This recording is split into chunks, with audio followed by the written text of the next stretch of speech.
Hi, my name is Julie Myers, And I'm Branden Kern. and we're doing a book review on the book called Me Before You by Jojo Moyes.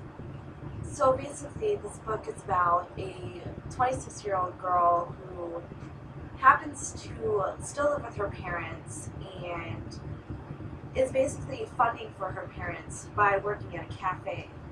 But when this girl loses her job, she is forced to take a job as a caretaker for a man who is paralyzed from basically from the neck down. Um, and having these two characters being forced to be together causes a lot of friction.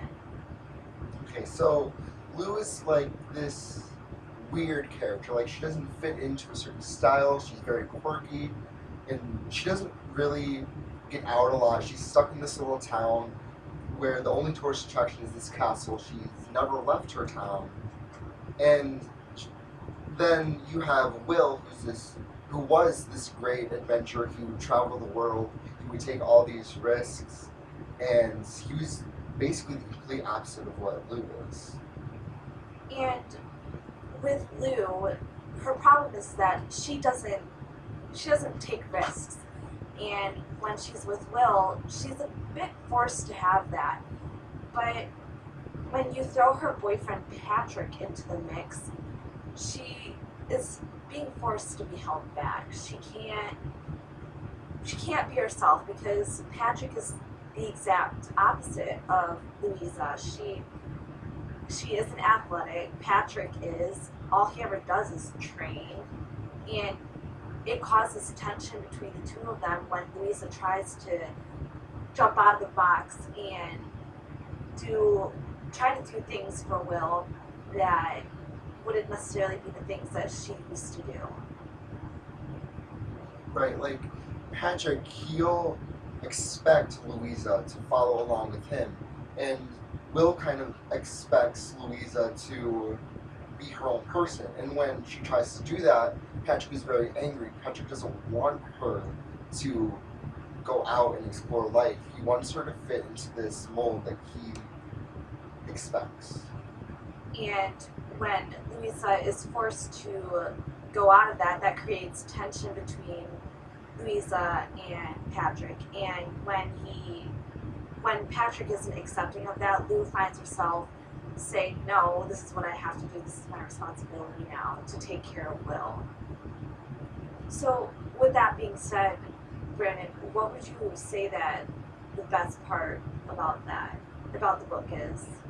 I'd say the part when Will gives Lou her bumblebee tights that were reminding her of the one she had when she was a kid. And like it kind of like demonstrates how eccentric of a person she is because the bumblebee tights are from when she was a child, and bumblebee tights are something you wear as a child, but Louisa still is in love with them, right? Yeah, they're the best gift she's ever gotten. And like in comparison, Patrick gave her this what I would say is this really nice gift. I believe it was like a diamond. Something like that. Yeah, it was Yeah. a diamond something. It wasn't that important to the story, but like when you compare it, like it's this nice gift, and she's like, oh, okay. But then Will gives her this probably cheap little thing that reminds her of her childhood. It's the best thing she's ever gotten. Yeah, and that just goes to show you that from the beginning, we're seeing a different side of Will. Um, and with that being said, when Will and Louisa go out for, I want to say, about the third time, they go out to orchestra. And that's not Louisa's scene, but he takes her and she finds herself having so much fun. Like, I remember her saying, "I just love hearing the violin sing." And after the performance and they're sitting in the car, Louisa's about to take Will back inside. He says, "I just want to be a man who just took a girl in a red dress to a symphony orchestra." And I just thought that was such a beautiful moment because we see a side a sentimental side of Will, and that's just amazing to me. Yeah, I agree. So, how do you feel about the title? Like, who do you think is saying "me before you"? Me before you.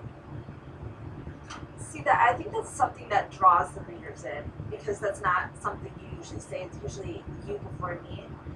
So when we're looking at it in an aspect of me before you, I think we're looking at it in Will's point of view because Will puts his needs above Louisa's.